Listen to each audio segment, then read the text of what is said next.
సినిమాలు ఉంటారు చూడు, కొత్త బట్టలు వేసుకొని పెళ్లి చూపులకు పోతే మూడబడి ఆగమాగం అవుతుంటది. అదే నిజ జీవితంలో అయితే ఎట్లుంటుంది చెప్పుకుంటారు, మస్తు నాముష అనిపిస్తుంది కదా. అవును, యోగులకైనా అట్లానే అనిపిస్తుంది. ఇట్లా బుడద రాకుండా నలుగురు ముంగట జారి పడ్డాయి ఎట్లుంటాయి. వీడు చూస్తా అంటే ఇంకో ఇట్లుంటాయి. క్యాట్ వాకులు చేసి కష్టాలు చూసి ఆమెరాడాను వీళ్ళు చూపిస్తాం చూడు. వాళ్ళు ఏ చెప్పులు వేసుకొని ఎన్ని అవసరాలు కళ్ళకు గట్టినా దొరికిస్తాం.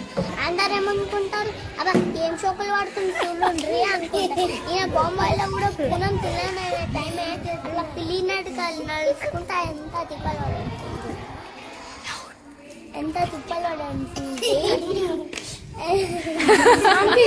చెప్పు చెప్పు ఎంత తిప్పలు పడుతుంది.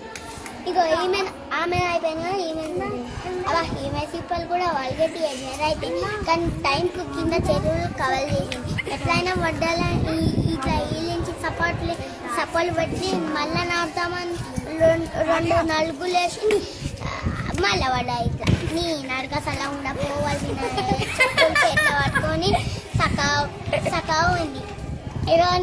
ఇక దీన్ని డ్రెస్ అంటారో ఏమంటారో కలుగుడు కనబడుతుంది. ఎవరితో వేసిరో ఇట్లా వేసుకొని కింద ఆర్డర్ వాళ్ళ పిల్లకన్నా తెలివి ఉండాలి కదా. ఇట్లాంటి సామాన్లు వేసుకొని ఏడాది వస్తాను. ఈమెద అయితే ఇంకా గమ్మత్తు ఉంటుంది.